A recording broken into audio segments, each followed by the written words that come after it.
आर्थिक स्वतंत्रता सूचकांक 2025 सर्वप्रथम वर्ष 1995 में प्रकाशित आर्थिक स्वतंत्रता सूचकांक एक वार्षिक रिपोर्ट है जिसका प्रकाशन वाशिंगटन डीसी स्थित विचार मंच द हेरिटेज फाउंडेशन द्वारा किया जाता है। तो आर्थिक स्वतंत्रता सूचकांक जो है वो किसके द्वारा प्रकाशित की जाती है? एक थिंक टैंक है अमेरिका की राजधानी वाशिंगटन डीसी का, the heritage foundation think tank है वाशिंगटन डीसी का द हेरिटेज फाउंडेशन, इसके द्वारा आर्थिक स्वतंत्रता सूचकांक प्रकाशित किया जाता है।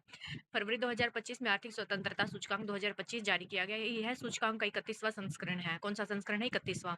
इस सूचकांक के अंतर्गत विश्व के 176 स्वायत्त देशों की आर्थिक नीतियों एवं स्थितियों का तुलनात्मक अध्ययन प्रस्तुत किया गया है। यानी 176 जो देश है उनको देखा गया है कि उनकी क्या स्थिति है। 3 देशों सिंगापुर, स्विट्जरलैंड और आयरलैंड को अत्यधिक उच्च आर्थिक स्वतंत्रता स्कोर प्राप्त हुआ, यानी कि वो बहुत ज्यादा इकोनॉमिकली लिबरल हैं, इकोनॉमिकली फ्री हैं ये देश, सिंगापुर, स्विट्जरलैंड और आयरलैंड को अत्यधिक उच्च आर्थिक स्वतंत्रता स्कोर 80 या उससे अधिक प्राप्त हुआ और उन्हें आर्थिक रूप से स्वतंत्र की श्रेणी में वर्गीकृत किया गया। सूचकांक में सिंगापुर को विश्व की सबसे स्वतंत्र अर्थव्यवस्था घोषित किया गया, यानी सिंगापुर जो है इसमें फर्स्ट रैंक पे है। 70 से 79.99 के मध्य स्कोर प्राप्त करने वाली 26 अर्थव्यवस्थाओं को प्रायः स्वतंत्र की श्रेणी में रखा गया, यानी कि वो था सबसे स्वतंत्र। और ये जो 70 से 79 के बीच में जो स्कोर है जिसका, उसमें है 26 अर्थव्यवस्था और उसको मोस्टली फ्री की श्रेणी में रखा गया है, जैसे कि ऑस्ट्रेलिया, जर्मनी। ऑस्ट्रेलिया का 6वां स्थान है, जर्मनी का 22वां, अमेरिका का 26वां और जापान का 28वां इत्यादि अर्थव्यवस्था इस श्रेणी में शामिल है।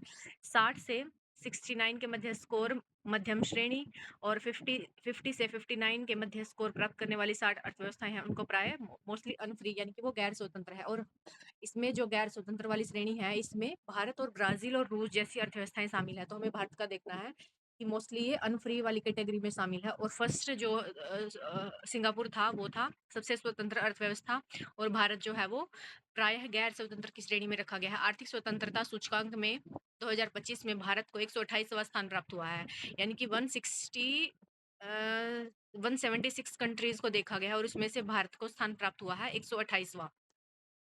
पिछले वर्ष में भारत को 126वां स्थान प्राप्त हुआ था, मतलब कि अब की बार भारत की जो है रैंक 2 स्थान गिर गई है। तो पहले 126वां था 2024 में, अब 128वां है। इस सूची में सबसे निचले पायदान पर कौन है? उत्तर कोरिया। उत्तर कोरिया को 176 में से 176 प्राप्त हुआ, यानी कि वो सबसे निचले स्थान पर है, सबसे ज्यादा रैंक है उसकी।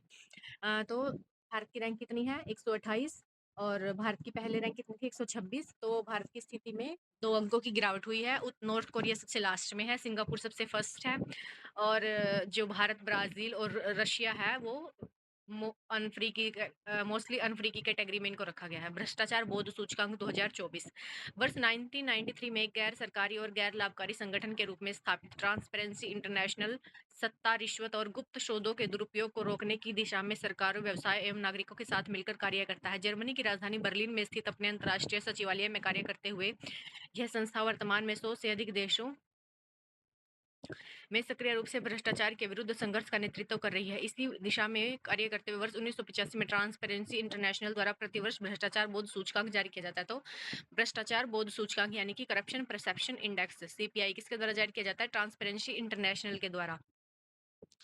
और ये क्या है? एक गैर लाभकारी यानी नॉन प्रॉफिटेबल कंपनी है, संगठन है, गैर सरकारी, नॉन गवर्नमेंटल और नॉन प्रॉफिटेबल संगठन है एक।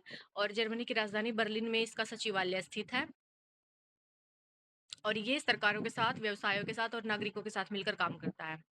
यानी ट्रांसपेरेंसी इंटरनेशनल एक नॉन प्रॉफिटेबल और नॉन गवर्नमेंटल संगठन है और ये सरकारों के साथ, नागरिकों के साथ, व्यवसायों के साथ मिलकर काम करता है और बर्लिन में इसका सचिवालय स्थित है, जर्मनी की राजधानी।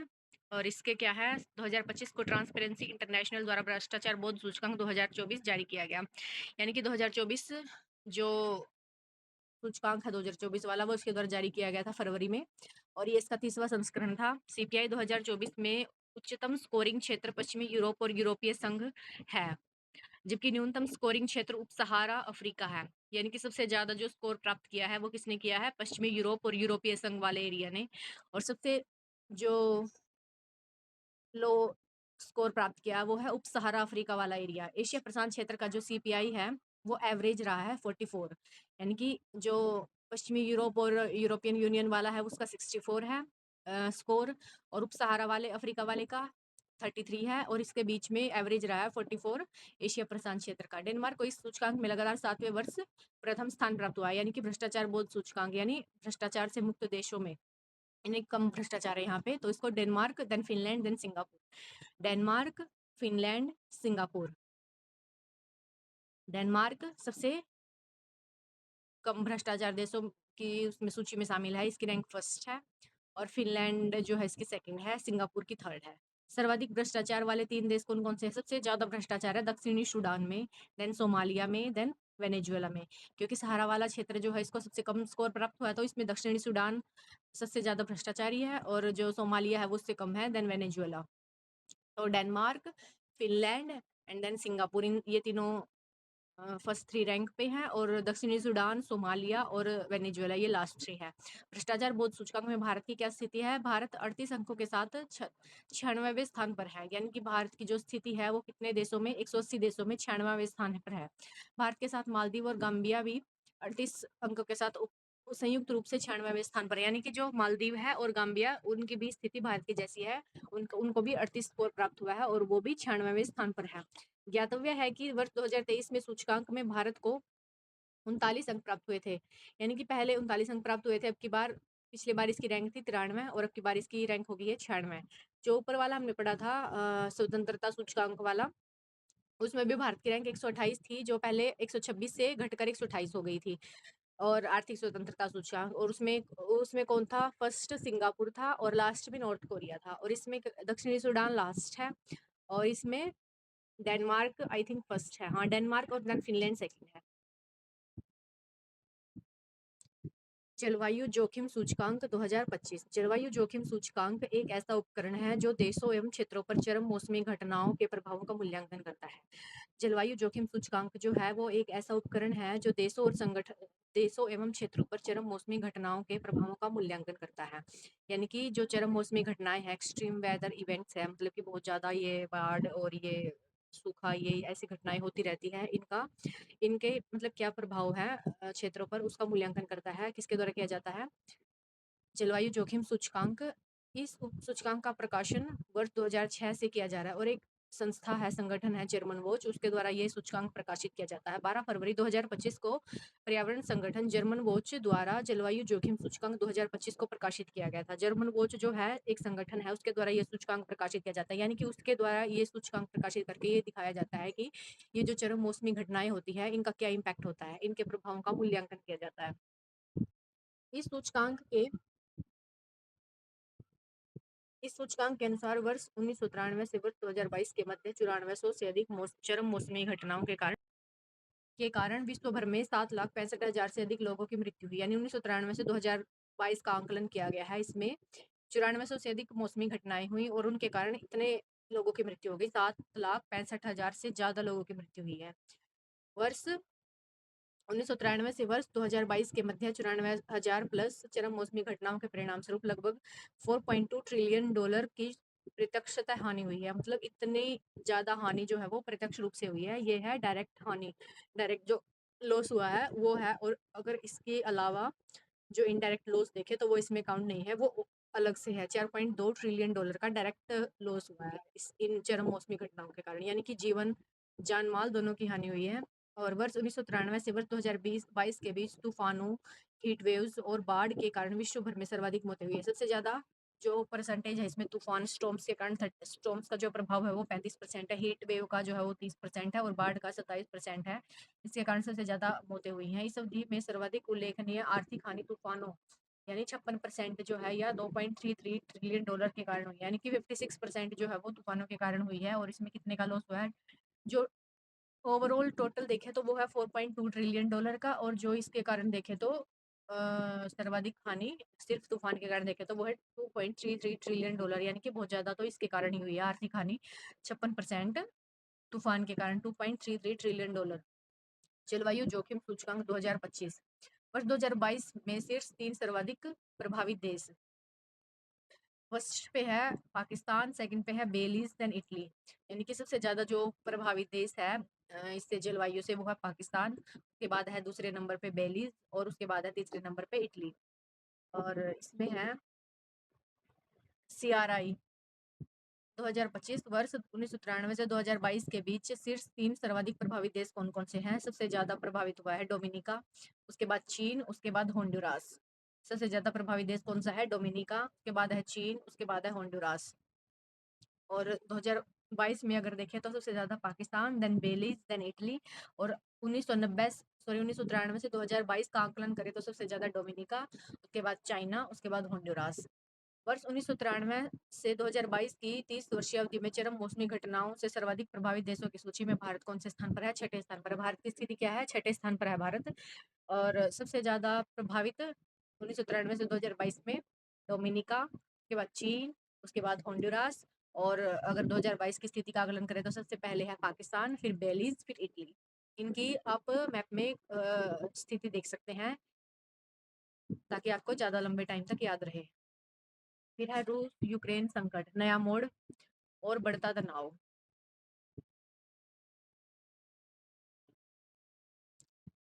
रूस यूक्रेन संकट, नया मोड़ और बढ़ता तनाव। रूस यूक्रेन युद्ध को 3 साल हो चुके हैं। 18 फरवरी 2025 को रूस और अमेरिका के बीच रियाद में वार्ता हुई। रियाद कहाँ है? सऊदी अरब की राजधानी है रियाद।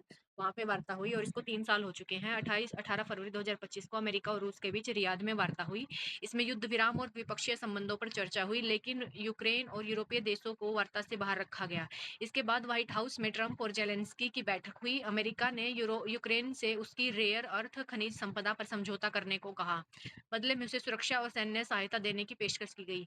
अमेरिका ऐसा ही करता है, जो वहाँ पे उसकी सहायता करने का वो करता है और वहाँ की जो पूरी संपदा होती है नेचुरल, उस पर क्या कर लेता है? अपना अधिकार जमाने की कोशिश करता है। अमेरिका ने यूक्रेन से उसकी रेयर अर्थ खनिज संपदा पर समझौता करने को कहा। बदले में उसे सुरक्षा और सैन्य सहायता देने की पेशकश की गई। अपना ही हमेशा वो देखता है ये, इसका वो काम है, अपना काम बनता, भाड़ में जाए जनता। लेकिन जब यूक्रेन सहमत नहीं हुआ तो अमेरिका ने सैन्य सहायता रोक दी। अमेरिकी समर्थन से उत्साहित रूस ने यूक्रेन पर नए हमले शुरू कर दिए। स्मरणीय तथ्य, शांति प्रयासों की पृष्ठभूमि में 12 फरवरी को ट्रंप और पुतिन के बीच सीधे फोन पर बात हुई, जिसे दोनों पक्षों में समझ बढ़ाने की शुरुआत कहा गया। 18 फरवरी 2025 को रूस अमेरिका के प्रतिनिधियों के मध्य सऊदी अरब के रियाद में वार्ता हुई। यूक्रेन और यूरोपीय देशों को वार्ता में शामिल नहीं किया गया, यानी कि ये सिर्फ किसके बीच हुई थी? अमेरिका के बीच में और रूस के बीच में। यूक्रेन को और यूरोपीय देशों को इसमें शामिल नहीं किया गया था। अमेरिका और रूस ने अपने राजनयिक मिशनों को पुनः खोलने पर सहमति जताई। यूक्रेन शांति वार्ता के बीच के लिए उच्च स्तरीय समिति गठित करने पर सहमति बनी। यूक्रेन शांति वार्ता के लिए उच्च स्तरीय समिति गठित करने पर सहमति बनी। 17 फरवरी 2025 को कई यूरोपीय देशों के प्रतिनिधियों ने पेरिस में एक अनौपचारिक बैठक की। 17 फरवरी 2025 को कई यूरोपीय देशों के प्रतिनिधियों ने पेरिस में एक अनौपचारिक बैठक की। 22 फरवरी 2025 व्हाइट हाउस में ट्रंप जेलेंस्की बैठक हुई। अमेरिका ने यूक्रेन में उसकी रेयर अर्थ खनिज संपदा पर समझौता करने की शर्त रखी। यूक्रेन ने क्या कर दिया? समझौते को ठुकरा दिया। तो 25 फरवरी 2025 अमेरिका द्वारा यूक्रेन की सैन्य सहायता अस्थायी तौर पर निलंबित कर दी गई। 27 फरवरी 2025 को रूस ने यूक्रेन पर नए हमले शुरू कर दिए। 28 फरवरी 2025 को संयुक्त राष्ट्र यूएन में अमेरिका ने रूस का समर्थन किया, यानी कि यूएन में अमेरिका ने रूस का समर्थन किया 28 फरवरी को 2025 में, जब उसने यूक्रेन ने उसके रेयर अर्थ एलिमेंट्स जो है उन पर समझौता करने का जो प्रस्ताव था वो ठुकरा दिया। 2 मार्च 2025 को लंदन में यूरोपीय नेताओं की बैठक हुई और फिर 6 मार्च को ब्रुसेल्स में ईयू शिखर सम्मेलन संपन्न हुआ। तो ईयू शिखर सम्मेलन, यूरोपियन यूनियन शिखर सम्मेलन कहाँ हुआ? 6 मार्च को ब्रुसेल्स में हुआ, बेल्जियम की राजधानी। और 2 मार्च 2025 को लंदन में यूरोपीय नेताओं की बैठक हुई। इस बैठक में अमेरिका द्वारा सैन्य सहायता रोकने पर नाराजगी व्यक्त की गई, यानी कि जो यूरोपीय देश है उन्होंने नाराजगी व्यक्त की कि उन्होंने मतलब जो अमेरिका उसके द्वारा यूक्रेन की सैन्य सहायता रोकी गई थी इस कारण से। 2 मार्च 2025 को यूक्रेन ने यूरोपीय संघ से अधिक समर्थन की अपील की। यूक्रेन ने फिर उसके बाद किससे समर्थन मांगा? यूरोपीय संघ से। यूरोप ने आश्वासन दिया लेकिन सीमित संसाधनों पर चिंता जताई। आश्वासन तो दिया लेकिन उसके पास सीमित संसाधन थे, उसके की वजह से उन्होंने ये भी दिखाया कि एक चिंता का पॉइंट है। यूक्रेन के पास अब बहुत सीमित विकल्प बचे हैं, या तो वह संघर्ष जारी रखे और यूरोपीय संघ के समर्थन पर निर्भर रहे, या फिर महाशक्तियों के बढ़ते दबाव में झुककर कोई समझौता कर ले। तो उसके पास 2 ही विकल्प बचे हैं, या तो वो यूरोपीय संघ पर निर्भर रहे, हालांकि उनके पास सीमित संसाधन है, या फिर महाशक्ति जो है उनके साथ समझौता कर ले और उनके आगे अपने घुटने टेक दे। मतलब जो वो रेयर अर्थ एलिमेंट्स जो है उनका समझौता करने की पेशकश की थी, या तो उनके साथ वो कर ले या फिर घुटने टेक दे अपने। 22 मार्च 2025 को अमेरिका ने G7 देशों के साथ मिलकर यूक्रेन के खिलाफ रूस द्वारा जारी क्रूर युद्ध की निंदा की।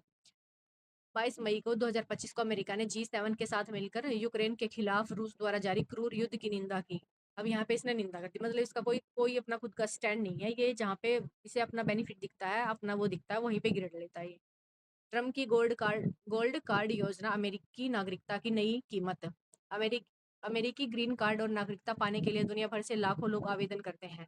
US citizenship and immigration services के अनुसार वर्ष 2024 में 8,18,500 नागरिकों को नागरिकता प्राप्त हुई। अमेरिका में नागरिकता प्राप्त करने के लिए सामान्यतः नेचुरलाइजेशन प्रक्रिया का प्रयोग किया जाता है। इसके अतिरिक्त निवेश आधारित वीजा कार्यक्रमों जैसे EB-5 का प्रयोग किया जाता है। ये निवेश आधारित वीजा कार्यक्रम है EB-5, इसका या तो इसका यूज करते हैं, या फिर एक प्रक्रिया है नेचुरलाइजेशन की, नागरिकता प्राप्त करने की, या उसका यूज करते हैं, जो ग्रीन कार्ड प्राप्त करने की अनुमति प्रदान करता है। अब EB-5 की जगह गोल्ड कार्ड की घोषणा की गई है। इसमें क्या है, फरवरी 2025 में अमेरिकी राष्ट्रपति डोनाल्ड ट्रंप ने गोल्ड कार्ड वीजा प्रस्तुत करने की घोषणा की। इसमें क्या है, इस योजना में 5 मिलियन यानी कि लगभग 43 करोड़ रुपए के निवेश के बदले अमेरिकी नागरिकता का प्रस्ताव है। इतना पैसा हो किसी के पास तो वो वहाँ की नागरिकता क्यों प्राप्त करेगा, बताओ। इस योजना में $5 मिलियन के निवेश के बदले अमेरिकी नागरिकता का प्रस्ताव है। यह योजना EB-5 इन्वेस्ट वीजा प्रोग्राम को बदलने के लिए लाई गई, यानी कि EB-5 इन्वेस्ट वीजा प्रोग्राम है, उसके बदले में है गोल्ड कार्ड योजना। कोई भी विदेशी व्यक्ति $5 मिलियन का भुगतान करके अमेरिकी ग्रीन कार्ड प्राप्त कर सकता है। Gold gold card green card के बराबर होगा और उसके धारकों को अमेरिकी नागरिकता प्राप्त करने का अधिकार प्राप्त होगा। इस योजना के तहत किसी व्यक्ति को अमेरिकी व्यवसायों में निवेश करने या नौकरियां सृजित करने की आवश्यकता भी नहीं होगी। यानी कि जो ग्रीन कार्ड, जो पहले वाला इन्वेस्ट वीजा था, उसमें शायद ये होगा कि किसी व्यक्ति को पहले उसके व्यवसाय में निवेश करना पड़ता होगा और वहाँ पे कुछ न कुछ जो नौकरियां है वो जनरेट करनी पड़ती होगी व्यवसाय में निवेश करके। लेकिन इसमें इस योजना, जो गोल्ड कार्ड योजना, इसमें ना तो इसके व्यवसाय में निवेश करने की या फिर वहाँ पे नौकरी सृजित करने की कोई भी जरूरत नहीं है, यानी कि नौकरी जनरेट करने की कोई जरूरत नहीं है। ऐसे ही 43 करोड़ रुपया दो और नागरिकता ले लो, ऐसा है। इस योजना का कार्यान्वयन US citizenship and immigration services और वाणिज्य विभाग द्वारा किया जाएगा। ये जो योजना है गोल्ड कार्ड योजना, उसका कौन लागू कराएगा उसे, US citizenship and immigration services और वाणिज्य विभाग, इसके द्वारा किया जाएगा। गोल्ड कार्ड तत्काल अमेरिकी नागरिकता प्रदान नहीं करता, बल्कि यह नागरिकता प्राप्त करने का एक मार्ग प्रदान करता है। यानी कि ऐसा नहीं है कि आपको गोल्ड कार्ड मिल गया और आपको तुरंत प्रभाव से उसकी नागरिकता मिल गई, ये एक मार्ग है उसको मतलब प्राप्त करने का। अन्य ग्रीन कार्ड की तरह गोल्ड कार्ड धारकों को भी लगभग 5 वर्ष तक नागरिकता की सभी जरूरतों को पूरा करना होगा। इनकी 5 वर्ष तक जैसे वो करते हैं नेचुरलाइजेशन के थ्रू, ऐसे ही इसको भी और भी जो ज़रूरतें हैं और भी जो कंडीशंस हैं उनको फुलफिल करना होगा, उसके बाद मिलेगा ये। भारत और गोल्ड कार्ड वीज़ा। वर्ष 2023 में केवल 631 भारतीयों ने EB-5 वीजा के तहत अमेरिकी ग्रीन कार्ड प्राप्त किया। लगभग 43 करोड़ रुपए देकर अमेरिका का ग्रीन कार्ड प्राप्त करना अधिकांश भारतीय निवेशकों के लिए एक अव्यावहारिक विकल्प हो सकता है। ऑब्वियसली किसी के लिए भी अव्यावहारिक ही है ये 43 करोड़ रुपए देकर वहाँ की नागरिकता प्राप्त करना। ज्यादातर भारतीय छात्र, प्रोफेशनल्स और स्टार्टअप निवेशक H-1B, L-1 और O-1 वीजा को प्राथमिकता देते हैं, क्योंकि उनका उद्देश्य अमेरिकी नागरिकता प्राप्त करना नहीं है, यानी कि अमेरिकी नागरिकता प्राप्त करना उनका उद्देश्य नहीं है, तो वो वीजा के लिए ये वाले उसको प्राथमिकता देते हैं, इस वीजा को, H-1B, L-1 और O-1 वीजा को। भारत में वर्ष 2011 में प्रारंभ परमानेंट डिटेंसी स्टेट्स योजना है। भारत में वर्ष 2011 में प्रारंभ परमानेंट रेजिडेंसी स्टेट्स योजना है। यह विदेशी निवेशकों को 18 महीने में लगभग 10 करोड़ रुपए या 36 महीने में 25 करोड़ रुपए के निवेश और 20 नौकरियों के सृजन के साथ भारत में अस्थायी आधार पर रहने की अनुमति प्रदान करता है। यानी कि भारत में ये परमानेंट रेजिडेंसी स्टेटस योजना है। इसके तहत क्या है, कोई भी विदेशी निवेशक जो है, या तो वो 18 महीने में 10 करोड़ रुपए का निवेश कर दे, या फिर 36 महीने में 25 करोड़ रुपए का निवेश करे और 20 नौकरियां उसको जनरेट करनी है। उसके बाद उसको अस्थायी आधार पर रहने की अनुमति मिल जाती है यहाँ पे। वैश्विक लोकतंत्र सूचकांक 2024, economist intelligence unit economist economist intelligence unit द्वारा 27 फरवरी 2025 को प्रकाशित लोकतंत्र सूचकांक जो 2024 है, वो दर्शाता है कि वैश्विक लोकतंत्र अपनी सबसे कमजोर स्थिति में पहुंच गया है। 2024 में इतिहास के सबसे बड़े चुनावी वर्ष के बावजूद इसमें 70 से अधिक देशों में 1.65 अरब से अधिक मतदाता शामिल हुए हैं। लोकतंत्र की स्थिति में सुधार के बजाय गिरावट देखी गई है। यानी कि जो ये वैश्विक लोकतंत्र सूचकांक जो है, सबसे पहले तो किसके द्वारा प्रकाशित किया जाता है, इकोनॉमिस्ट इंटेलिजेंट यूनिट के द्वारा प्रकाशित किया जाता है। और वैश्विक लोकतंत्र जो है, इसमें ये बताया गया है कि जो वैश्विक लोकतंत्र है अपनी सबसे कमजोर स्थिति में पहुंच गया है, यानी कि वीक लोकतंत्र हो गया हमारा। होना तो चाहिए टाइम के साथ मजबूत, लेकिन ये क्या हो गया है, वीक लोकतंत्र हो गया है। 2024 में इतिहास के सबसे बड़े चुनावी वर्ष के बावजूद इसमें 70 से अधिक देशों में 1.65 अरब से अधिक मतदाता शामिल हुए और लोकतंत्र की स्थिति में सुधार के बजाय गिरावट देखी गई है। यानी कि 70 देशों में इतने मतदाता शामिल हुए तो लोकतंत्र की स्थिति में होना चाहिए सुधार, और देखी गई है गिरावट। इसमें 70 से अधिक देशों में इतने 1.65 अरब से अधिक मतदाता शामिल हुए हैं। स्मरणीय तथ्य के इसमें नॉर्वे ने लगातार 16वें वर्ष सबसे लोकतांत्रिक देश का स्थान बरकरार रखा है 9.81 81 के स्कोर के साथ। यानी जो नॉर्वे है वो सबसे ज्यादा लोकतांत्रिक देश बनकर आया है सामने, और लगातार 16वें वर्ष आया है नॉर्वे। सबसे ज्यादा लोकतांत्रिक देश का स्थान प्राप्त किया नॉर्वे ने लगातार 16वें वर्ष। उसके बाद है लोकतांत्रिक देश। पूर्ण लोकतंत्र सबसे पहले हो गया Norway, then New Zealand, then Sweden. Norway, New Zealand, Sweden. सबसे ज्यादा लोकतांत्रिक देश है नॉर्वे, इसको लगातार 16वें वर्ष सबसे ज्यादा लोकतांत्रिक देश का दर्जा प्राप्त हुआ है। उसके बाद है न्यूजीलैंड, उसके बाद है स्वीडन। सबसे फर्स्ट है Norway, then New Zealand, then Sweden.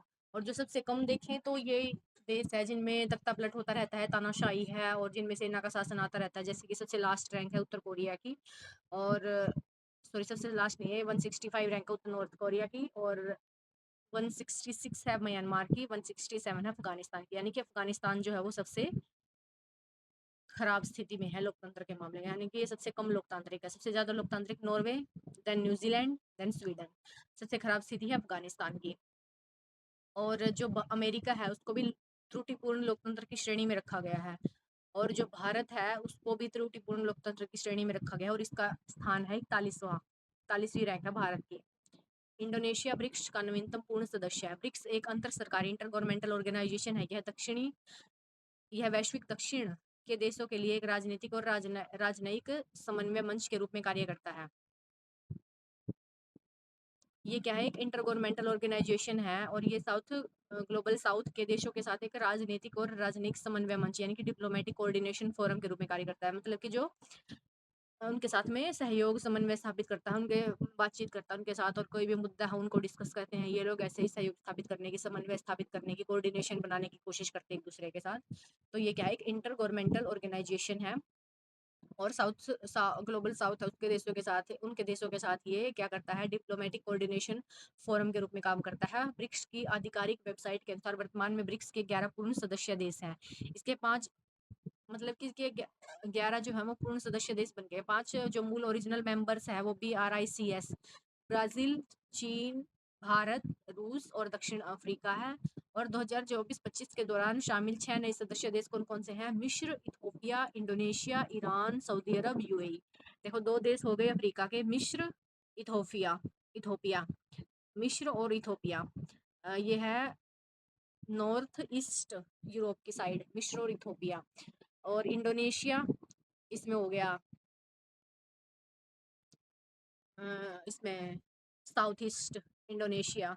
Iran हो गया एशिया का। सऊदी अरब और UAE हो गया इसका अरब देशों में से, सऊदी अरब और UAE। तो कौन कौन से 5 है, मिस्र, इथोपिया, ईरान, इंडोनेशिया, सऊदी अरब और UAE। और 6 जनवरी 2025 को इंडोनेशिया आधिकारिक रूप से ब्रिक्स का पूर्ण सदस्य बना है। तो 6 जनवरी को 2025 को इंडोनेशिया आधिकारिक रूप से ब्रिक्स का जो है वो कंप्लीट मेंबर बन गया है। ब्रिक्स समूह में शामिल होने वाला यह दक्षिण पूर्वी एशिया का पहला राष्ट्र है। दक्षिण पूर्वी एशिया का यानी कि साउथ ईस्ट एशिया का ये पहला देश है जो ब्रिक्स में शामिल हुआ है। ब्राजील की अध्यक्षता के तहत यह ब्रिक्स समूह के प्रथम विस्तार को चिन्हित करता है। जो ब्राजील है उसकी अध्यक्षता, ब्राजील ने कब अध्यक्षता ग्रहण की, 1 जनवरी 2025 को ब्रिक्स की अध्यक्षता ग्रहण की है ब्राजील ने। और अगस्त 2023 में जोहान्सबर्ग में आयोजित ब्रिक्स शिखर सम्मेलन में इंडोनेशिया की सदस्यता को मंजूरी प्रदान की गई थी। तो जो 2023 में जोहान्सबर्ग में आयोजित हुआ था ब्रिक्स शिखर सम्मेलन, उसमें मंजूरी मिली थी कि भाई इंडोनेशिया को पूर्ण सदस्य का दर्जा दिया जाएगा, सदस्य का दर्जा दिया जाएगा। और अब इस जनवरी 2025 में इसको आधिकारिक रूप से शामिल कर लिया गया पूर्ण सदस्य के रूप में। और जो 1 जनवरी 2025 को इसकी अध्यक्षता किसने ग्रहण की है, ब्राजील ने। यानी कि अब अध्यक्षता किसके पास है, फिलहाल इस वर्ष में ब्राजील के पास है। फिर है विश्व स्मारक निगरानी सूची 2025। विश्व स्मारक निगरानी एक नामांकन आधारित कार्यक्रम है जो स्थानीय विरासत संरक्षण को वैश्विक जागरूकता एवं कार्रवाई से जोड़ता है। विश्व स्मारक निगरानी सूची को वर्ष 1996 में लॉन्च किया गया था और इसकी घोषणा प्रत्येक 2 वर्षों में की जाती है। विश्व स्मारक निगरानी वर्ल्ड मॉन्यूमेंट वॉच एक क्या है, नॉमिनेशन बेस्ड कार्यक्रम है, यानी कि कुछ जो स्थल है उनको नॉमिनेट किया जाता है इस सूची में शामिल करने के लिए, जो स्थानीय विरासत संरक्षण को वैश्विक जागरूकता और कार्रवाई से जोड़ता है। यानी कि जो भी इस सूची में शामिल किए जाते हैं तो उन जो वो स्थल है उनकी तरफ विश्व का ध्यान जाता है और मतलब उनके संरक्षण का ज्यादा प्रयास किया जाता है। ऐसा है एक टाइप का। विश्व स्मारक निगरानी सूची को वर्ष 1996 में लॉन्च किया गया था और प्रत्येक 2 वर्ष में इसकी सूची घोषणा की जाती है इस सूची की। तो 15 जनवरी 2025 को वर्ल्ड मॉन्यूमेंट फंड द्वारा विश्व स्मारक निगरानी 2025 नामक सूची करी गई। किसके द्वारा की जाती है? वर्ल्ड मॉन्यूमेंट फंड के द्वारा, और जनवरी 2025 में जारी की गई। इस जो 2025 की सूची में कुल 25 स्थलों को शामिल किया गया है। ये 25 स्थल 5 महाद्वीपों में विस्तारित 29 देशों और चंद्रमा पर स्थित है। यानी कि 5 महाद्वीपों पर विस्तारित जो 29 देश है उससे लिए गए हैं ये 25 स्थल, और चंद्रमा पर भी, मतलब चंद्रमा पर जो स्थित है पॉइंट्स, उनको भी लिया गया है इसमें। यह पहला अवसर है जब विश्व स्मारक निगरानी सूची में चंद्रमा को एक स्थल के रूप में शामिल किया गया है। ठीक है, तो ये इंपॉर्टेंट हो जाता है। वर्तमान में चंद्रमा पर 90 से अधिक ऐसे ऐतिहासिक स्थल स्थित है जहां अंतरिक्ष यानी और चंद्र सतह के मध्य संपर्क स्थापित हुआ है।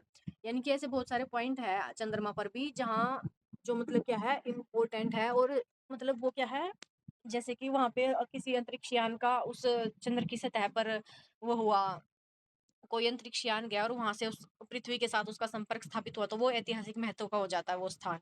इन स्थानों में अपोलो 11 मिशन का लैंडिंग स्थल है एक, जहाँ पे अपोलो 11 मिशन उतरा था, लैंड हुआ था, ट्रैंक्विलिटी बेस, उसको भी शामिल किया गया है, तो वो भी उसमें शामिल है विश्व विरासत निगरानी सूची में।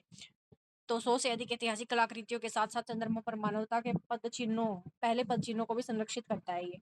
मानवीय भारतीय स्थल कौन कौन से हैं? भारत के 2 स्थलों को विश्व स्मारक निगरानी सूची 2025 में शामिल किया गया। कौन कौन से हैं ये भारत के 2 स्थल? एक तो भुज की ऐतिहासिक जल प्रणाली है और मूसी नदी के किनारे स्थित ऐतिहासिक इमारतें हैं। भुज जो गुजरात का है उसकी हिस्टोरिक वाटर सिस्टम है, यानी कि वहाँ का वाटर सिस्टम कुछ ऐसा होगा ऐतिहासिक टाइप का, मतलब कुछ उसकी विशेषता होगी, इसकी वजह से उसको शामिल किया गया और उसके संरक्षण की जरूरत है। और मूसी नदी के किनारे कुछ ऐतिहासिक इमारतें हैं, कुछ ऐतिहासिक बिल्डिंग्स हैं जिनको भी इस सूची में शामिल किया गया। भुज की ऐतिहासिक जल प्रणाली क्या है? उल्लेखनीय है कि भुज की ऐतिहासिक जल प्रणाली गुजरात के कच्छ जिले में स्थित है। भुज की जो ये जल प्रणाली है वो कहाँ है? गुजरात के कच्छ जिले में स्थित है। 16वीं शताब्दी में राव खेंगरजी प्रथम के शासनकाल के दौरान निर्मित हमीरसर झील को भुज के शुरुआती विकास को बनाए रखने के लिए डिजाइन किया गया था। किसके? राव खेंगरजी प्रथम के शासनकाल में। कब? 16वीं शताब्दी में राव खेंगरजी प्रथम के शासनकाल में निर्मित हमीरसर झील को, हमीरसर झील है उसको भुज के शुरुआती विकास को बनाए रखने के लिए डिजाइन किया गया था। यानी कि भुज का जो विकास है सबसे पहले की झील पर निर्भर था, हमीरसर झील को डिजाइन किया गया था उसके विकास के लिए, भुज के विकास के लिए। और किसके शासनकाल में? राव खेंगरजी प्रथम के शासनकाल में, 16वीं शताब्दी में। और मूसी नदी के किनारे स्थित ऐतिहासिक इमारतें कौन कौन सी? हैदराबाद से होकर गुजरते हैं मूसी नदी का मार्ग एक समृद्ध विरासत संग्रह के साथ जुड़ा हुआ है। कहाँ से है? हैदराबाद से होकर गुजरते हुए है मूसी नदी का मार्ग। यह एक दक्षिण भारतीय शहर के एक मध्यकालीन केंद्र से आधुनिक महानगर तक के विकास को दर्शाता है। यह एक दक्षिण भारतीय शहर के एक मध्यकालीन केंद्र से आधुनिक महानगर तक के विकास को दर्शाता है। मूसी नदी है कृष्णा नदी की एक सहायक नदी है मूसी नदी, और इस नदी का उद्गम तेलंगाना में विकाराबाद के निकट आनंदगिरी पहाड़ियों से होता है।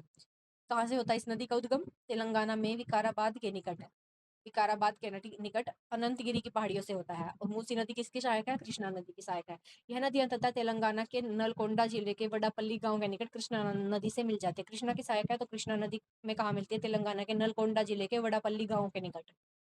विश्व ध्यान दिवस। ध्यान एक प्राचीन अभ्यास है जो वर्तमान क्षण पर ध्यान केंद्रित करने पर आधारित है। यानी कि हमें अपने प्रेजेंट में जीना है, यानी कि हम जहाँ मतलब जो हमारा अभी चल रहा है, जैसे हम ध्यान की अवस्था में बैठते हैं तो हम क्या करते हैं? अपने प्रेजेंट सिचुएशन पे ध्यान देते हैं। इसका उद्देश्य मानसिक और आध्यात्मिक विकास, शांति और आत्म साक्षात्कार प्राप्त करना, यानी कि आत्मज्ञान प्राप्त करना, शांति प्राप्त करना और हमारा आध्यात्मिक विकास हो, ये इसका मेन एम है। और जो संयुक्त राष्ट्र ने 21 दिसंबर को विश्व ध्यान दिवस के रूप में घोषित किया है, तो 21 दिसंबर को विश्व वर्ल्ड मेडिटेशन डे के रूप में घोषित किया गया है 21 दिसंबर को। और योगा डे कब है वो लोग आप लोग बताइए। भारत की भूमिका उक्त प्रस्ताव के सर्वसम्मत अनुमोदन में भारत की महत्वपूर्ण भूमिका रही है। जो ये जो प्रस्ताव है इसको अडॉप्ट करने में सबसे ज़्यादा भूमिका किसकी है? भारत की है।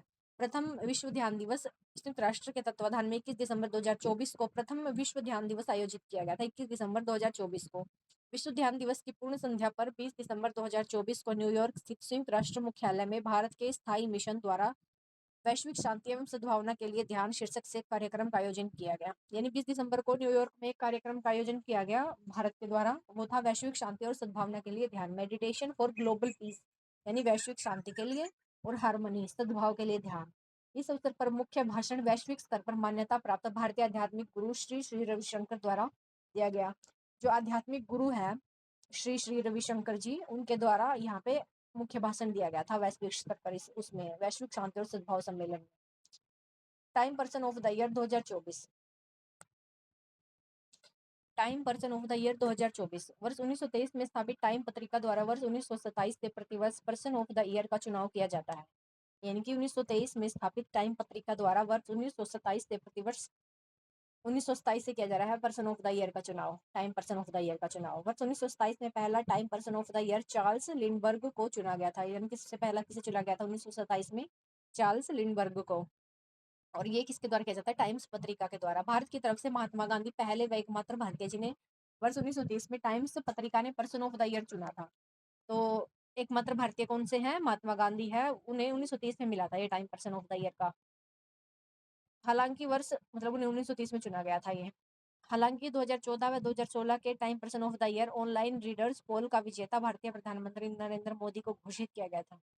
टाइम पर्सन ये 2014 और 2016 का जो Time person of the year online readers poll, इसका विजेता है ये कौन? भारतीय प्रधानमंत्री जी नरेंद्र मोदी जी। 12 दिसंबर 2024 को अमेरिका की प्रतिष्ठित अंतर्राष्ट्रीय पत्रिका टाइम द्वारा वर्ष 2024 के Time person of the year की घोषणा की गई। 12 दिसंबर 2024 को अमेरिका की प्रतिष्ठित अंतर्राष्ट्रीय पत्रिका एक टाइम्स, उसके द्वारा वर्ष 2024 के लिए time person of the year की घोषणा की गई। और 2024 का किसे मिला है? डोनाल्ड ट्रंप को time person of the year चुना गया है। कैसे चुन लिया इसको पता नहीं। ज्ञातव्य है कि इससे पूर्व वर्ष 2016 में भी श्री ट्रंप को time person of the year घोषित किया गया था, जब वे पहली बार अमेरिका के राष्ट्रपति चुने गए थे। 2016 में भी किसे? ट्रंप को। और 2024 में भी किसे? ट्रंप को।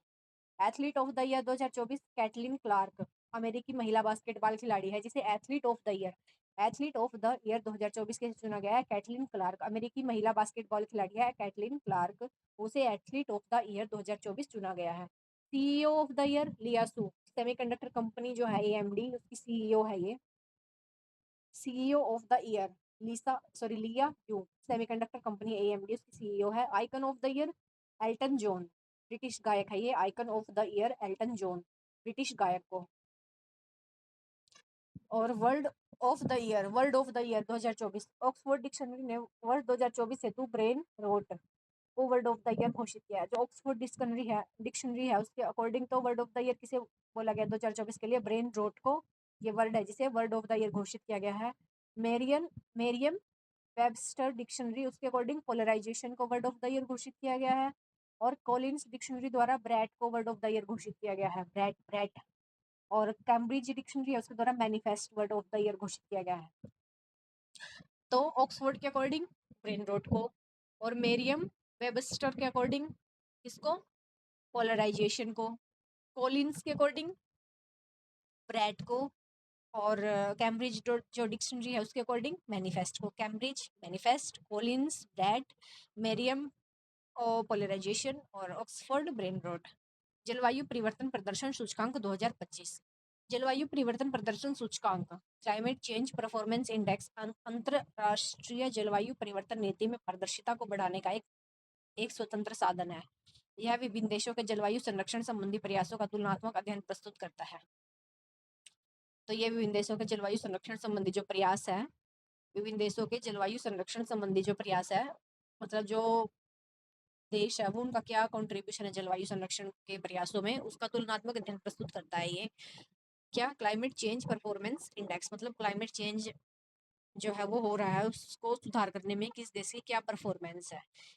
इस सूचकांक का प्रकाशन वार्षिक रूप से वर्ष 2005 से किया जा रहा है। इस सूचकांक के तहत 63 देशों और यूरोपीय संघ के जलवायु संरक्षण में प्रदर्शन का मूल्यांकन और तुलनात्मक अध्ययन प्रस्तुत किया गया है।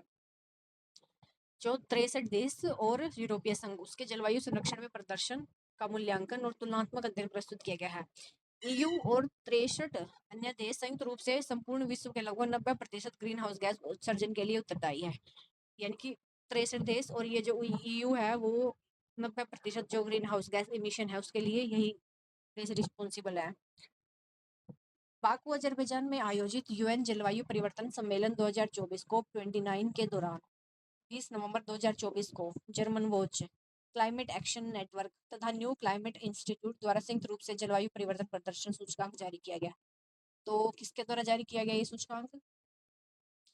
बाकू अजरबैजान में आयोजित हुई थी यूएन जलवायु परिवर्तन सम्मेलन, उसका COP29 था। ये COP29 था यूएन जलवायु परिवर्तन सम्मेलन का। कहाँ पे आयोजित हुई थी? Azerbaijan, Baku. और जो ये अजरबैजान है ये कैस्पियन सी के बॉर्डर कंट्रीज है, मतलब कैस्पियन सी के लगते वाली कंट्री है ये। और जर्मन वॉच और क्लाइमेट एक्शन नेटवर्क और न्यू क्लाइमेट इंस्टीट्यूट उसके द्वारा, इन तीनों के द्वारा संयुक्त रूप से जारी किया जाता है। German watch, climate action network और न्यू क्लाइमेट इंस्टीट्यूट के द्वारा। और ये इसका 20वां संस्करण है। और CCPI 2025 में शीर्ष तीन स्थानों में कोई भी देश अपना स्थान नहीं बना सका। पहले 3 स्थानों में कोई भी देश नहीं है। डेनमार्क जो है वो सबसे ज्यादा स्कोर के साथ इसने पहला स्थान, मतलब यानी कि चौथा स्थान हासिल किया है। पहले 3 पे तो कोई नहीं है, चौथा स्थान इसने प्राप्त किया है। और जो ईरान है उसको लास्ट 67वां स्थान प्राप्त हुआ है। और विश्व का सबसे बड़ा CO2 उत्सर्जक देश जो है वो चीन है। CCPI 2025 के अकॉर्डिंग चीन जो है वो विश्व का सबसे बड़ा CO2 उत्सर्जक देश है। चीन 55वें स्थान पर है, जबकि दूसरा सबसे बड़ा CO2 उत्सर्जक देश जो है वो अमेरिका। यानी कि ये जो बड़ी बड़ी इंडस्ट्रियल कंट्रीज है जहाँ पे बहुत ज्यादा इंडस्ट्री है वो सबसे ज्यादा चीन CO2 उत्सर्जन करता है। उसके बाद कौन करता है? अमेरिका। फिर CCPI climate change performance index जो है उसमें 2025 में केवल 2 G20 देश यूके और भारत उच्च प्रदर्शनकर्ताओं में शामिल है। यानी G20 देश जो है वो कौन? यूके एक तो और एक भारत, ये हाई परफॉर्मर्स है, मतलब इन्होंने अच्छा परफॉर्म किया है इसमें। और विश्व में ग्रीन हाउस गैसों के 75% से अधिक उत्सर्जनों के लिए G20 देश जिम्मेदार है। तो G20 देश जो है वो 75% से ज्यादा इमिशन के लिए जिम्मेदार है ग्रीन हाउस गैसों के। CCPI के मुख्य घटक कौन कौन से हैं? इसको 4 श्रेणियों में विभक्त किया जाता है। इस 4 श्रेणियां कौन कौन सी है? ग्रीन हाउस गैस उत्सर्जन के आधार पर इसको 40 स्कोर दिया जाता है कुल स्कोर का, यानी कि ये 40% है ग्रीन हाउस गैस उत्सर्जन है। नवीकरणीय ऊर्जा कुल स्कोर का 20% है। ऊर्जा उपयोग कुल स्कोर का 20% है। और जलवायु नीति भी कुल स्कोर का 20% है। मतलब ग्रीन हाउस गैस उत्सर्जन को 40% का स्कोर दिया जाता है और बाकी जो तीनों है नवीकरणीय ऊर्जा, ऊर्जा उपयोग और जलवायु नीति, इनको 20-20 का।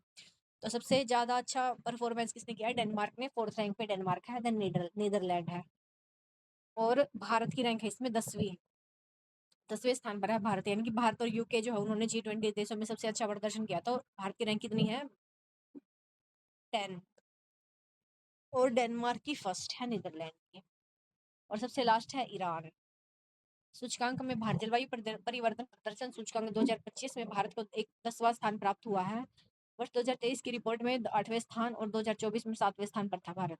तो मतलब कि भारत की स्थिति गिर रही है इसमें। 2024 में 7वें पे था, 2028 में 23 में 8वें पे था। 4 श्रेणियां।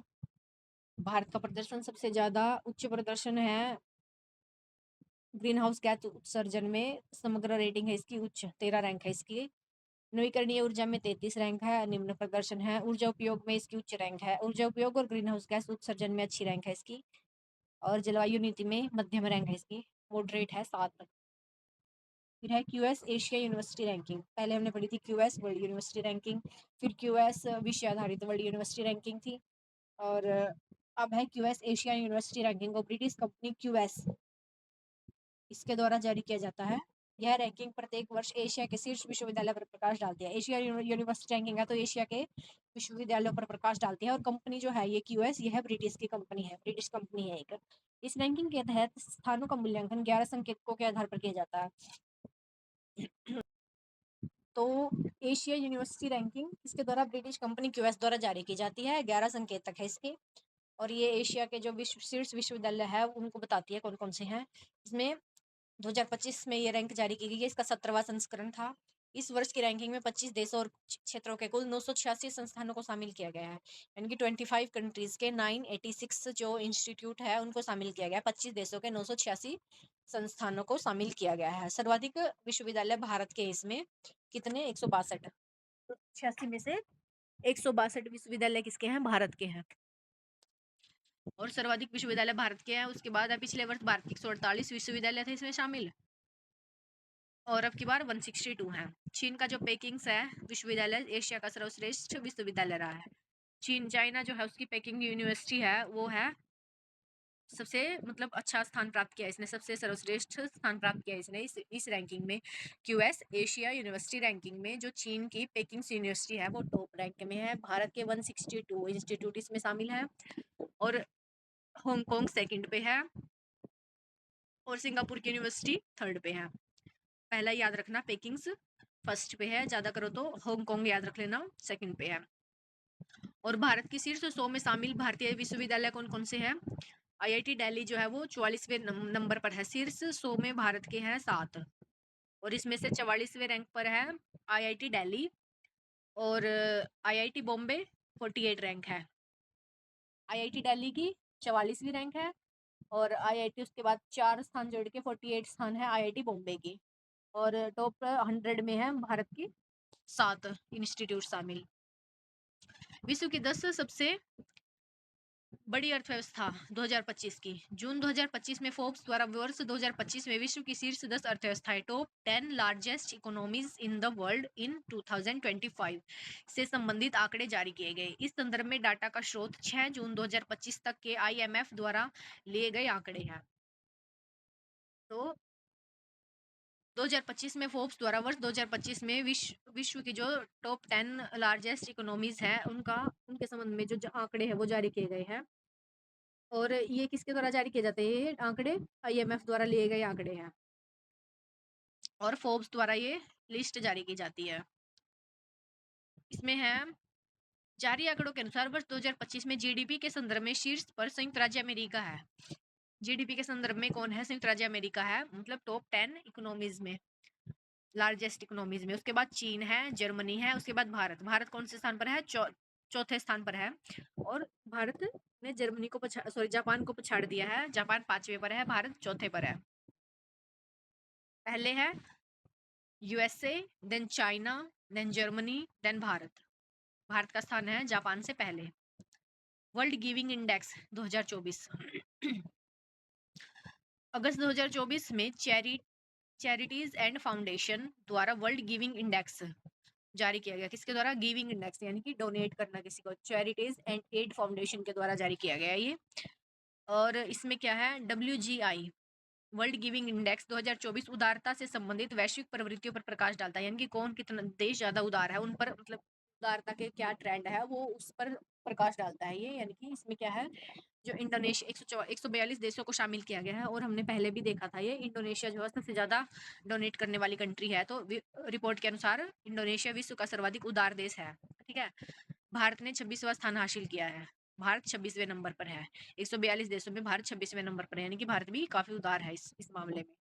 2024 की रैंकिंग में अंतिम 3 देश कौन से हैं? पोलैंड, जापान, कंबोडिया और लिथुआनिया। लास्ट में पोलैंड, जापान, कंबोडिया, लिथुआनिया, ये कम उदार है। और सबसे पहले है Indonesia, then Kenya, then Singapore, और भारत की रैंक थी 26वीं। Rule of law index 2024 World Justice report. World Justice Project एक स्वतंत्र बहुविषयक मुद्दों पर काम करने वाला संगठन है जो कानून के शासन को आगे बढ़ाने, प्रोत्साहित करने, जागरूकता पैदा करने के लिए विश्व भर में कार्य कर रहा है। इसका उद्देश्य मुख्यालय वाशिंगटन डीसी में है। यानी कि जो वर्ल्ड जस्टिस प्रोजेक्ट है ये एक स्वतंत्र बहुविषयक मुद्दों पर काम करने वाला संगठन है, और ये रूल ऑफ लॉ को आगे बढ़ाने और उसको प्रोत्साहित करने के लिए और उसके प्रति जागरूकता पैदा करने के लिए काम करता है। यानी कि काम किसके अकॉर्डिंग होने चाहिए? लॉ के अकॉर्डिंग होने चाहिए, उसके लिए जागरूकता पैदा करता है। तो इसका मुख्यालय कहाँ हो गया? वाशिंगटन डीसी में स्थित है। और 23 अक्टूबर 2024 को वर्ल्ड जस्टिस प्रोजेक्ट द्वारा रूल ऑफ लॉ इंडेक्स जारी किया गया है। रूल ऑफ लॉ इंडेक्स किसके द्वारा जारी किया जाता है? वर्ल्ड जस्टिस प्रोजेक्ट के द्वारा। यह सूचकांक विश्व के 142 देशों और क्षेत्राधिकारों में कानून के शासन का मापन करता है। 142 देशों का मापन करता है ये। और इस सूचकांक के अनुसार लगातार 7वें वर्ष विश्व स्तर पर कानून के शासन में गिरावट दर्ज की गई है। लगातार 7वें वर्ष जो रूल ऑफ लॉ है उसमें गिरावट आई है, यानी कि जो देश हैं वो रूल ऑफ लॉ के अकॉर्डिंग काम नहीं कर रहे हैं, गिरावट आई है इस स्थिति में 7वें वर्ष लगातार। विगत वर्ष सर्वेक्षण किए गए 57% देशों में कानून के शासन में गिरावट दर्ज की गई है। 57% देशों में कानून के शासन में क्या की गई है, गिरावट दर्ज की गई है। भारत उन गिने चुने देशों में शामिल है जिनके WJP rule of law index में वृद्धि दर्ज की गई, यानी कि भारत की स्थिति में सुधार हुआ है। भारत को 79वां स्थान प्राप्त हुआ है इसमें। सबसे पहले नंबर पर है डेनमार्क, फिर नॉर्वे, फिर फिनलैंड। डेनमार्क सबसे पहले पे है रूल ऑफ लॉ में, और फिर नॉर्वे है, और फिर फिनलैंड है। सबसे पहले स्थान पर है डेनमार्क, फिर नॉर्वे, और भारत को कौन सा स्थान प्राप्त हुआ है, 79वां प्रविधि। रूल ऑफ लॉ इंडेक्स में देशों के प्रदर्शन का मूल्यांकन 8 कारकों के आधार पर किया जाता है। ये 8 फैक्टर्स है जिनके आधार पर रूल ऑफ लॉ का मूल्यांकन किया जाता है। इनके यहाँ पे सरकारी शक्तियों पर अवरोध कितना है, भ्रष्टाचार की अनुपस्थिति कितनी है, यानी एब्सेंस ऑफ करप्शन, यानी कि भ्रष्टाचार कितना ज्यादा है कितना कम है वहाँ पे, कितना कम है वहाँ पे। ओपन गवर्नमेंट कितनी है, खुली सरकार। फंडामेंटल अधिकार कितने हैं, आदेश और सुरक्षा, ऑर्डर और सिक्योरिटी कितनी है। नियामक परिवर्तन, रेगुलेटरी एनफोर्समेंट कितना है। नागरिक न्याय कितने हैं, सिविल जस्टिस। और अपराध न्याय, क्रिमिनल जस्टिस कितना है। इनके आधार पर रैंक दी जाती है, जिसमें भारत की रैंक है 79 और पहले स्थान पर है डेनमार्क, देन नॉर्वे। फिर है नोबेल पुरस्कार 2024। अक्टूबर 1833 को स्टॉकहोम में जन्मे स्वीडिश आविष्कारकर्ता और उद्यमी अल्फ्रेड नोबेल नोबेल पुरस्कार के संस्थापक हैं। कौन? 21 अक्टूबर 1833 को स्टॉकहोम में जन्मे स्वीडिश आविष्कारकर्ता है ये और उद्यमी है अल्फ्रेड नोबेल। नोबेल पुरस्कार के ये संस्थापक है। 1833 को जन्मे। और अल्फ्रेड नोबेल की वसीयत में उल्लिखित उनकी इच्छा को पूर्ण करने हेतु वर्ष 1900 में एक निजी संस्थान के रूप में नोबेल फाउंडेशन की स्थापना की गई थी। यानी कि उनकी इच्छा थी अल्फ्रेड नोबेल की कि उनकी वसीयत में उनकी उनकी वसीयत के अकॉर्डिंग उनकी ये इच्छा थी कि उनके मृत्यु के बाद क्या किया जाए, नोबेल पुरस्कार ऐसे वितरित किया जाए। तो एक निजी संस्थान के रूप में नोबेल फाउंडेशन की स्थापना की गई थी। सबसे पहले इसमें अर्थशास्त्र का नोबेल पुरस्कार 2024।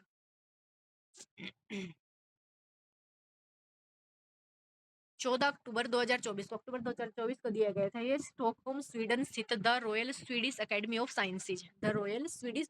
साइंसेज द्वारा अर्थशास्त्र के नोबेल पुरस्कार 2024 की घोषणा की गई। किसके द्वारा घोषणा करी गई?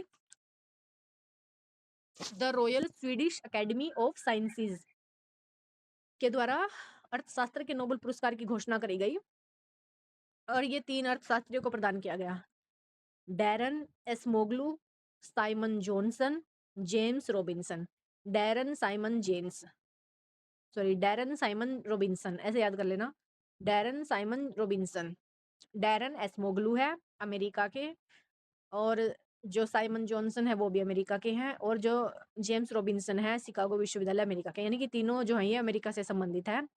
Darren Simon Johnson Robinson, Daron Acemoglu, Simon Johnson और जेम्स रॉबिन्सन, तीनों अमेरिका के हैं। फिर है नोबेल शांति पुरस्कार किसे दिया गया? ये 11 अक्टूबर को दिया गया था। ये कब दिया गया था? ये था 14 अक्टूबर को। उससे पहले दिया गया था 11 अक्टूबर को शांति का पुरस्कार ओस्लो नॉर्वे स्थित द नॉर्वेजियन नोबेल कमेटी, ये याद रह जाएगा, नॉर्वेजियन नोबेल कमेटी के द्वारा दिया जाता है। और इसके द्वारा इसकी घोषणा करी गई थी। यह पुरस्कार निहोन हिंडाक्यो नामक एक जापानी संगठन है, निहोन हिंडाक्यो, उसको प्रदान किया गया है ये निहोन हिंडाक्यो को। यह पुरस्कार परमाणु हथियारों से मुक्त एक विश्व की प्राप्ति के लिए इस संगठन द्वारा किए गए प्रयासों हेतु प्रदान किया गया है। यानी कि ये संगठन किस चीज का प्रयास करता है कि जो हमारा पूरा विश्व है वो परमाणु हथियारों से मुक्त हो, इसकी प्राप्ति के लिए ये प्रयास करता है। तो इसलिए निहोन हिंडाक्यो जो संगठन है, जापान का संगठन है, ये किसे ये पुरस्कार दिया गया है, नोबेल पीस पुरस्कार। और ये किसके द्वारा दिया गया जाता है? नॉर्वेजियन नोबेल कमेटी के द्वारा। फिर है साहित्य के क्षेत्र में किसे दिया गया है? फिर उससे पहले एक दिन पहले वो था 11 अक्टूबर को, उससे एक दिन पहले 10 अक्टूबर को स्टॉकहोम स्थित द स्वीडिश अकेडमी द्वारा वर्ष 2024 हेतु साहित्य का स्वीडिश अकेडमी द्वारा साहित्य का नोबेल पुरस्कार दिया जाता है। और इस ये किसको प्रदान किया गया? दक्षिण कोरियाई लेखिका है हान कांग, उसको प्रदान किया गया है। नोबेल साहित्य पुरस्कार जीतने वाली है यह पहली दक्षिण कोरियाई लेखिका है।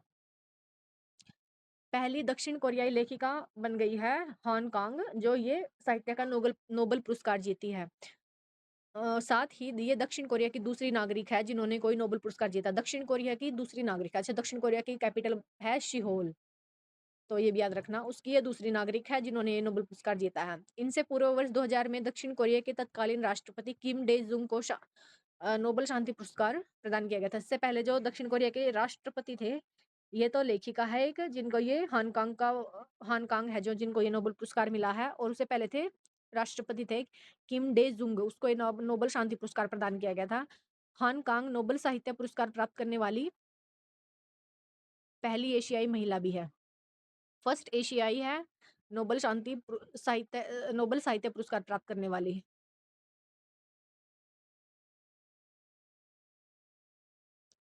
हानकांग है, उनको यह पुरस्कार उनके गहन काव्यात्मक अध्ययन पोएट्रिक प्रोज के लिए प्रदान किया गया है, यानी कि गहन गहन काव्यात्मक गद्य, उसके लिए उन्हें ये मिला है, जो ऐतिहासिक त्रासदियों का सामना करता है और मानव जीवन की नाजुकता को उजागर करता है। यानी कि ऐतिहासिक त्रासदियों का सामना करते हैं, मानव जीवन जो है वो कितना नाजुक है, नाजुक दौर से गुजरता है, उसको ये काव्यात्मक गद्य जो है वो प्रस्तुत करता है। हानकांग के अंतर्राष्ट्रीय स्तर पर उनके उपन्यास द वेजिटेरियन के लिए जाना जाता है। उनका एक उपन्यास है द वेजिटेरियन, उनके लिए इनको जाना प्रख्याति प्राप्त है, मतलब अंतर्राष्ट्रीय स्तर पर हानकांग को। और ये दक्षिण कोरिया की लेखिका है। 2015 में इस उपन्यास का अंग्रेजी में अनुवाद डेबोराह स्मिथ द्वारा किया गया था। अंग्रेजी में अनुवाद किसके द्वारा किया गया था? इस उपन्यास का द वेजिटेरियन का अंग्रेजी में अनुवाद डेबोराह स्मिथ के द्वारा किया गया था। और द वेजिटेरियन को इंटरनेशनल बुकर प्राइज 2016 से सम्मान किया गया था। इसकी वजह से इन्हें ख्याति प्राप्त हुई थी। जो द वेजिटेरियन इनको इंटरनेशनल बुकर प्राइज मिला था 2016 में। रसायन विज्ञान का नोबेल पुरस्कार 2024। 9 अक्टूबर 2024 को स्टॉकहोम स्वीडन स्थित the royal Swedish academy of sciences द्वारा वर्ष 2024 हेतु रसायन विज्ञान के क्षेत्र के नोबेल पुरस्कार की घोषणा की गई थी। किसके द्वारा? The royal Swedish academy. और इकोनॉमी का किसके द्वारा दिया गया था? इसको भी the royal Swedish academy of sciences के द्वारा दिया गया था, the royal Swedish academy of sciences के द्वारा। और ये दिया गया है the royal Swedish academy of sciences के द्वारा, यानी कि रसायन और इकोनॉमी का दोनों सेम है। वर्ष 2024 हेतु रसायन विज्ञान के क्षेत्र के नोबेल पुरस्कार की घोषणा की गई थी इस अकेडमी के द्वारा, the royal Swedish academy of sciences के द्वारा। इस वर्ष जिन 3 वैज्ञानिकों को यह पुरस्कार प्रदान करने की घोषणा की गई है, वे कौन-कौन से हैं रसायन विज्ञान के क्षेत्र में? डेविड बेकर, डेमिस हसाबिस और John M Jumper. David Baker, Baker Hassabis Jumper. Baker रसायन विज्ञान के क्षेत्र में, बेकर किसी ने कुछ बेक कर दिया, हसाबिस रसायन में जो गैस होती है हँसने वाली N2O, हसाबिस उसे याद रखना। और एक है जम्पर। जो डेविड बेकर है वो अमेरिका के हैं, और जो हसाबिस है वो लंदन के हैं, यूके के, और जो जम्पर है वो भी लंदन यूके के हैं। इस पुरस्कार के तहत 11 मिलियन स्वीडिश क्रोनर की कुल पुरस्कार राशि का आधा हिस्सा डेविड बेकर को और शेष आधा हिस्सा डेविड होमसन, हसाबिस और जॉन जम्पर को संयुक्त रूप से प्रदान किया गया है। यानी कि जो आधा हिस्सा है वो तो डेविड बेकर को मिला है, और जो आधा हिस्सा बचा उसमें से आधा-आधा हसाबिस और जम्पर को मिला है। डेविड बेकर का क्या कार्य है? वर्ष 2024 हेतु रसायन विज्ञान के क्षेत्र का नोबेल पुरस्कार जीवन के सरल रासायनिक उपकरणों और प्रोटीन से संबंधित उपलब्धियों को मान्यता प्रदान करता है। यानी कि प्रोटीन से रिलेटेड कुछ इसने रहस्यों को उजागर किया था, इसकी वजह से इन्हें रसायन विज्ञान का नोबेल पुरस्कार मिला है। इन तीनों वैज्ञानिकों ने कंप्यूटिंग और कृत्रिम बुद्धिमत्ता के माध्यम से प्रोटीन के रहस्यों को उजागर करने में सफलता प्राप्त की है, ठीक है? इन्होंने क्या किया है? आर्टिफिशियल इंटेलिजेंस और कंप्यूटिंग का यूज़ करके इन्होंने क्या किया है? जो प्रोटीन जो है उसके कुछ रहस्यों को उजागर किया, कुछ खोज किया प्रोटीन से रिलेटेड। डेमिस हॉबिसर और जॉन जम्पर का कार्य है। इन्होंने क्या किया है? डेमिस हसाबिस और जॉन जम्पर को प्रोटीन संरचना की भविष्यवाणी, यानी इन्होंने प्रोटीन स्ट्रक्चर की प्रिडिक्शन करी है। प्रिडिक्शन यानी कि प्रोटीन की स्ट्रक्चर कैसी है उस चीज़ की प्रिडिक्शन करी है। इसके लिए उन्हें वर्ष 2024 हेतु रसायन विज्ञान के नोबेल पुरस्कार से सम्मानित किया गया है। जो पहले वाले हैं बेकर, उन्होंने तो प्रोटीन के रहस्यों को उजागर किया है, और जो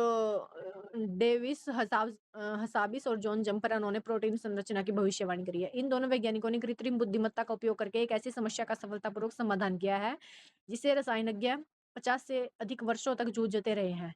यानी कि 50 साल हो लिए थे, उस प्रॉब्लम का सॉल्यूशन नहीं मिल रहा था। उन्होंने इन जो वैज्ञानिक है, ये जो डेमिस हसाबिस और जॉन जम्पर है, उन्होंने एआई का यूज़ करके इस जो प्रॉब्लम है उसको सॉल्व कर दिया है।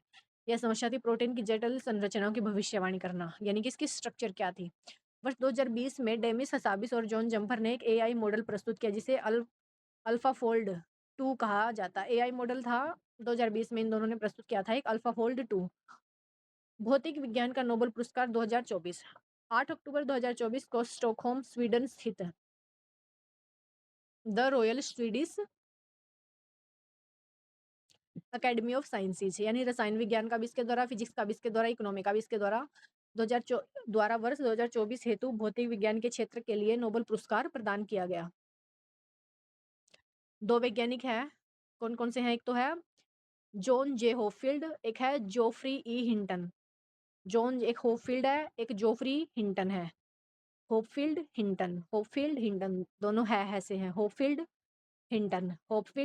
और जोफ्री ई हिंटन। जो होपफील्ड है वो अमेरिका के हैं, प्रिंसटन विश्वविद्यालय अमेरिका के हैं, और जो जोफ्री ई हिंटन है वो टोरंटो विश्वविद्यालय कनाडा के हैं। इस इन वैज्ञानिकों का यह पुरस्कार कृत्रिम तंत्रिका नेटवर्क यानी कि आर्टिफिशियल न्यूरल नेटवर्क के साथ मशीन लर्निंग को सक्षम बनाने हेतु मौलिक खोजों और आविष्कारों के लिए प्रदान किया गया है। यानी कि जो हमारा न्यूरल नेटवर्क है उसको मशीन लर्निंग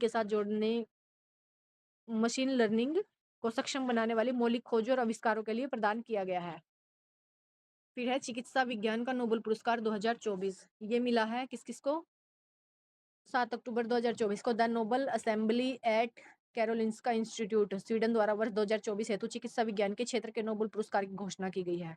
इसके द्वारा the Nobel Assembly at Karolinska Institute Sweden द्वारा वर्ष 2024 हेतु चिकित्सा विज्ञान के क्षेत्र के नोबेल पुरस्कार की घोषणा करी गई है। इस वर्ष यह पुरस्कार संयुक्त रूप से जिन 2 वैज्ञानिकों को प्रदान किया गया है वे हैं विक्टर एम्ब्रोज और गैरी रूकुन। विक्टर एम्ब्रोज और गैरी रूकुन, इन दोनों को चिकित्सा यानी मेडिसिन के क्षेत्र का ये नोबेल पुरस्कार प्राप्त हुआ है। दोनों हैं अमेरिका के, विक्टर एम्ब्रोज और गैरी रूकुन। और जो ये मेडिसिन का क्षेत्र है इसके द्वारा ये किसके द्वारा पुरस्कार प्रदान किया जाता है? The Nobel Assembly at Karolinska Institute, इसके द्वारा प्रदान किया जाता है ये। इन्हें यह पुरस्कार माइक्रो आरएनए की खोज और पोस्ट ट्रांसक्रिप्शनल जीन रेगुलेशन में इनकी भूमिका के लिए प्रदान किया जाता है। माइक्रो आरएनए की खोज करी गई थी इनके द्वारा, विक्टर एम्ब्रोज और गैरी रूकुन के द्वारा और पोस्ट ट्रांसक्रिप्शनल जीन रेगुलेशन उसमें इनकी भूमिका है। वर्ष 1993 में इन दोनों वैज्ञानिकों ने छोटे आरएनए अणुओं के एक नए वर्ग की खोज की जिसे माइक्रो आरएनए कहा जाता है। 1993 में इन दोनों वैज्ञानिकों ने छोटे आरएनए अणुओं यानी कि माइक्रो आरएनए अणुओं के एक नए वर्ग की न्यू क्लास की खोज की थी। फिर आती है टाइम्स वैश्विक विश्वविद्यालय रैंकिंग 2025। टाइम्स वैश्विक विश्वविद्यालय रैंकिंग ब्रिटिश पत्रिका टाइम्स हायर एजुकेशन का एक वार्षिक संगठन है। टाइम्स वैश्विक यूनिवर्सिटी जो है इसकी रैंकिंग एक टाइम्स ब्रिटिश पत्रिका है। टाइम्स हायर एजुकेशन का एक वार्षिक प्रकाशन है, ब्रिटिश पत्रिका है ये। यह रैंकिंग एक नई वैश्विक विश्वविद्यालय रैंकिंग 3.0 प्रविधि पर आधारित है। इस प्रविधि के अंतर्गत किसी संस्थान के प्रदर्शन को 6 क्षेत्रों में विभक्त 18 प्रदर्शन संकेतकों के आधार पर मापा जाता है। ये 5 क्षेत्र निम्नवत है: शिक्षण, research environment, research quality, international outlook. शिक्षण, टीचिंग और रिसर्च एनवायरनमेंट कैसा है वहाँ का, रिसर्च की क्वालिटी कैसी है, और ये है इंटरनेशनल आउटलुक अंतर्राष्ट्रीय दृष्टिकोण क्या है, और इंडस्ट्री। 9 अक्टूबर 2024 को टाइम्स हायर एजुकेशन द्वारा वैश्विक विश्वविद्यालय रैंकिंग 2025 जारी की गई है। इस रिपोर्ट का 21वां संस्करण है। इसमें क्या है, वर्ष 2025 की रैंकिंग में विश्व के 115 देशों और क्षेत्रों के कुल 2092 विश्वविद्यालयों को रैंकिंग प्रदान की गई। 115 देशों के 2092 विश्वविद्यालय। अमेरिका के सबसे अधिक ज्यादा विश्वविद्यालय है इसमें, 176 संस्थान है इसमें अमेरिका के। टाइम्स वैश्विक जो विश्वविद्यालय है रैंकिंग 2025 में ऑक्सफोर्ड जो विश्वविद्यालय है उसको प्रथम स्थान प्राप्त हुआ है। जो यूके का ऑक्सफोर्ड है उसको पहला स्थान मिला है इसमें टाइम्स वैश्विक विश्वविद्यालय में। यानी कि टाइम्स ब्रिटिश पत्रिका है और इसके द्वारा ब्रिटिश जो यूके का ही एक विश्वविद्यालय है ऑक्सफोर्ड, उसको प्रथम स्थान प्राप्त हुआ है। ऑक्सफोर्ड विश्वविद्यालय इस रैंकिंग में लगातार 9वीं बार प्रथम स्थान पर काबिज हुआ है। सत्य रैंकिंग के अनुसार भारतीय विज्ञान संस्थान बेंगलुरु भारत का शीर्ष संस्थान है। इसमें भारतीय विज्ञान संस्थान Indian institute of sciences Bengaluru इसको टॉप भारत में टॉप स्थान मिला है। इसे रैंक समूह 201 से 250 में शामिल किया गया है। यानी कि इसमें भारत के पांच विश्वविद्यालय कौन कौन से हैं? 201 से 205 में Indian institute of sciences Bengaluru को शामिल किया गया है। फिर 401 से 500, 401 से 500, 401 से 500, 401 से 500 ये रैंक समूह है। इसमें अन्ना इंस्टीट्यूट है, सॉरी अन्ना यूनिवर्सिटी है चेन्नई की, महात्मा गांधी विश्वविद्यालय है केरला का, Saveetha institute of medical and technical sciences है चेन्नई का, और शुलिनी यूनिवर्सिटी है, Shoolini university of biotechnologies and management sciences, ये हिमाचल प्रदेश की है सुलिनी यूनिवर्सिटी। पहले वाला याद कर लेना, भारतीय विज्ञान संस्थान है बेंगलुरु का, इसको टॉप मिला है, और ऑक्सफोर्ड को फर्स्ट। और सबसे ज्यादा इंस्टीट्यूट है उसके अमेरिका के शामिल इसमें। वैश्विक बहुआयामी गरीबी सूचकांक 2024। वैश्विक बहुआयामी गरीबी सूचकांक का विकास वर्ष 2010 में ऑक्सफोर्ड गरीबी और मानव विकास पहल तथा संयुक्त राष्ट्र विकास कार्यक्रम के मानव विकास रिपोर्ट कार्यालय द्वारा किया गया। जो वैश्विक बहुआयामी गरीबी सूचकांक है उसका विकास वर्ष 2010 में ऑक्सफोर्ड गरीबी और मानव विकास पहल यानी कि Oxford poverty and human development initiative और यूएनडीपी के मानव विकास रिपोर्ट कार्यालय ह्यूमन डेवलपमेंट रिपोर्ट ऑफिस द्वारा किया गया। OPHI यानी Oxford poverty and human development initiative और यूएनडीपी ने एलकिरे फोस्टर विधि का विकास बहुआयामी गरीबी के मापन के लिए किया है। सभी के लिए एक बेहतर और अधिक टिकाऊ भविष्य के निर्माण के उद्देश्य से वर्ष 2015 में 17 सतत विकास लक्ष्यों को अपनाया गया। और एसडीजी के अंतर्गत लक्ष्य 1 वर्ष 2030 तक विश्व से गरीबी के संपूर्ण तथा सभी रूपों के उन्मूलन से संबंधित है। एसडीजी 1 किससे है? गरीबी उन्मूलन से संबंधित है। एसडीजी 1 को प्राप्त करने की दिशा में हो रही प्रगति को मापने का एक साधन वैश्विक बहुआयामी गरीबी सूचकांक है। जो एसडीजी 1 है उसमें कितने प्रगति की है वो कौन मापता है? वैश्विक बहुआयामी गरीबी सूचकांक। वर्ष 2010 में वैश्विक बहुआयामी गरीबी सूचकांक विश्व के 100 से अधिक देशों में व्याप्त गरीबी की तीव्र या विभत्स स्थिति का तुलनात्मक अध्ययन करता है।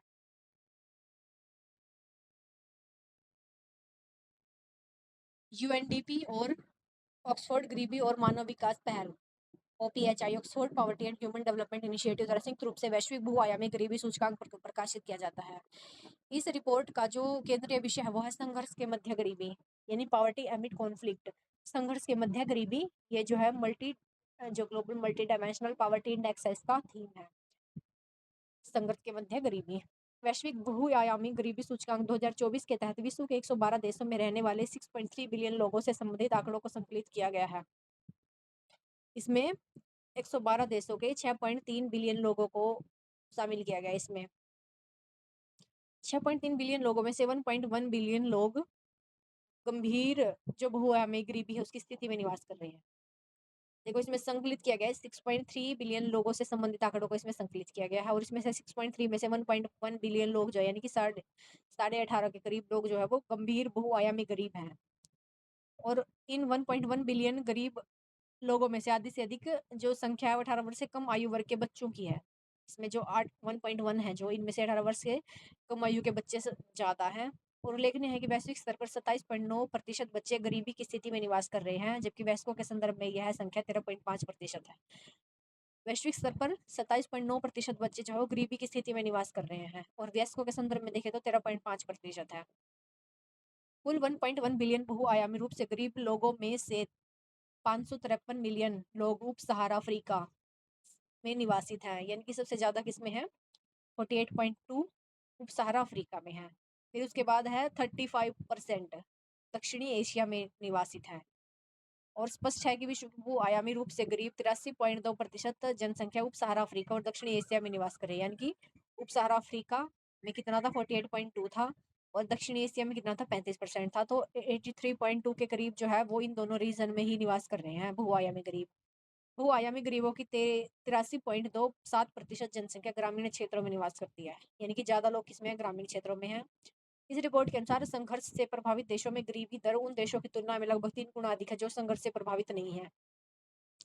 यानी कि जो संघर्ष से प्रभावित जो क्षेत्र है उनमें गरीबी दर ज्यादा है, और कितनी ज्यादा है? 3 गुना अधिक है उनमें एज़ कम्पेयर टू जिसमें संघर्ष से प्रभावित नहीं है उनमें। लगभग 40.0% बहुआयामी रूप से गरीब लोग ऐसे देशों में निवास कर रहे हैं जो युद्ध, अस्थिरता या कम शांति की स्थिति का सामना कर रहे हैं। यानी कि 40% लोग ऐसे उसमें हैं जो अशांति की स्थिति का सामना कर रहे हैं। गरीबों की सर्वाधिक संख्या वाले शीर्ष 5 देश हैं। भारत बहुआयामी गरीबों की संख्या 234 मिलियन है भारत में। उसके बाद पाकिस्तान में है 93 मिलियन। फिर है इथोपिया में 86 मिलियन, नाइजीरिया क्षेत्र में 74 और कोंगो लोकतांत्रिक गणराज्य जो है उसमें 66 मिलियन। भारत में सबसे ज्यादा है बहुआयामी गरीबों की संख्या 234 मिलियन के करीब है। उसके बाद पाकिस्तान का नंबर है 93 मिलियन लोग।